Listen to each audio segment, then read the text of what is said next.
Құрметті Якимат пайдаланушылары, қазір мен сіздерге пакетная выгрузка қалай істеледі соны көрсетемін.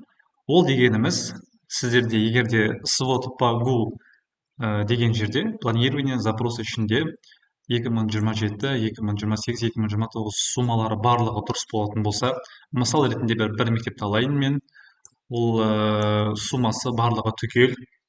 Қараңыздар, сіздерге қазір лимитте беріліп жатыр. Мына фот деген мысалға 111-ден бастап 124-ке дейін еңбекақы мен оның салықтары, олардың бәрін суммасын сіздер келтіресіздер, өздеріңіздің суммаларға шығасыздар. Сосын сіздерде ең соң жағында, ең төбесінде годовая сумма келіп тұру керек. Бұның барлығы дұрыс болған кезде былай істейміз. Ең бірінші біз планирование запросы пакетная выгрузка деген бар. Міне төбеде қараңыздар, пакетная выгрузка. Бұл барлығында бар. Соған кіреміз. Кірген соң барып фильтрді басамыз. Ішіне кіріп, плановый период 26-28 емес, 2027-2029 алдағы 3 жылдың прогнозы керек бізге, болжамы. Адым программа бізде бар. Енді өзіміздің мектепті таңдаймыз. Сосын барып, осы фильтрді толтырамыз. Бастан аяқ программаны таңдаймыз. Немесе барлық программаны бірден таңдауға болады. Менде бір ғана программа бар. Сосын барып, в разрезе гу болу керек. Подтверждающий документтермен немесе без болады. Енді сіздер подтверждающий документтерсіз де шығарған дұрыс болады. Себебі оны өздеріңізде бар болу керек оның барлығы. Загрузитті басамыз. Загрузка запущена деп шығады. В обработке болып тұрса, бұндай кезде біз не істейміз? Көбісі білмейді екен, мына кнопканы басып отыру керек. Мынау көк кімбек, домалақ в обработкенің қасындағы көк кнопканы басып отырсақ, біз егерде, онда бізде қазір кішкене уақыт өткен соң барып, осындай Excel түрінде шығады. Так, міне көрдіңіздер, осындай жасыл бізде толығымен толып бітеді қазір.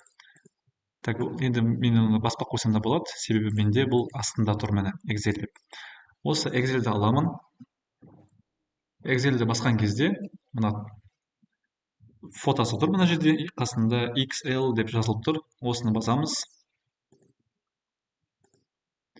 Сосын барып ол біздің загрузкаға барып түседі, компьютердің загрузкиінде түседі.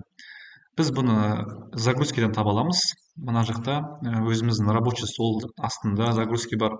Бұны сіздер өздеріңіз білесіздер, бұл сіздердің жеке дербес компьютерлеріңіздің загрузки уақытын қараңыздар.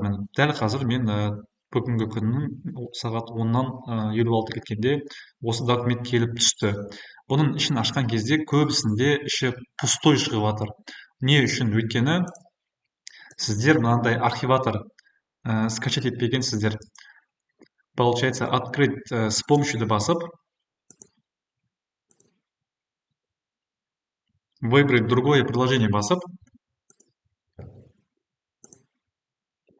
WinRAR архив осындай болу керек сіздерде. Бұндай жоқ болса, тура осы атты мынау Google-ға жазасыздар. Кез келген поискқа WinRAR мені скачать өзі шығады. Бұл тегін ақылы емес, мынау тегін, ең біріншісі, екіншісі разница жоқ. Осыған кіріп, мына жақта скачать деген бар. Осыны скачать етесіздер просто. Ешқандай қиындық жоқ, міне скачать WinRAR. Сосын барып, ол менде өзі мінекей жүктеле береді. Так, осыны біліңіздер. Сосын барып, сіздер жаңағы открыть с помощью басасыздар. Открыть с помощью. Выбрать другое приложение и WinRAR. Сосын әрқашанда, всегда. Сосын барып, сіздерде ішінде көрініп тұрады, документ көрініп тұрады. Бұл документті негізі былай извлечь деген бар, жақта міне. Екіншісі, бұл қиын болса, егерде онда басып, ұстап тұрып, онда өзіңіздің загрузкаға немесе тіпті рабочий столға да салып қоясыздар. Так, мысалға загрузкаға салып қоясыздар, болды. Кәдімгі папка ретінде ішін ашып, 2027-2029-ға дейін бар. Мына жақта своды да бар бұның. 2027-ні ішін ашып, көрдіңіздер ғой, сіздердің бүкіл программаларыңыз шығып тұрады осылай. Осы Excel-дің ішіне кірген кезде осындай документ болады. Ішінде көптеген жаңағыдай приложениялар болады. Ішінде вкладкалар бар. Осыларды ашып қарайсыздар. Астындағы подписанты. Бұндай подписанты жоқ болса, бұны қосуға болады. Ол үшін Якиматқа кіріп, өзіңіздің атыңыз тұрған жерде подписантыды басып, өзіңіздің мекемені таңдап, мына жақтан добавить подписантаны басып, әрмен қарай осы ішін толтырып, мына жақта модульдардың барлығында все деген болады. Пользователь бұл екі марқа тіркелген адам ғана бола алады. Мына оң жақта кімнің аты жазылып тұр, сол адамның атын жазып, мына фамилия имя деген жерге кез келген атты жаза беруге болады. Тіпті жаңағы директорды де солайша дата начала действия бұл жаңағы жылдың басын қоюға болады, январь айын 2026 немесе 2027-нің. Сосын барып добавитті басасыздар, сосын сіздерде подписант көрініп тұратын болады. Так, осы ең жиі қойылатын сұрақтардың жауабы осымен болды.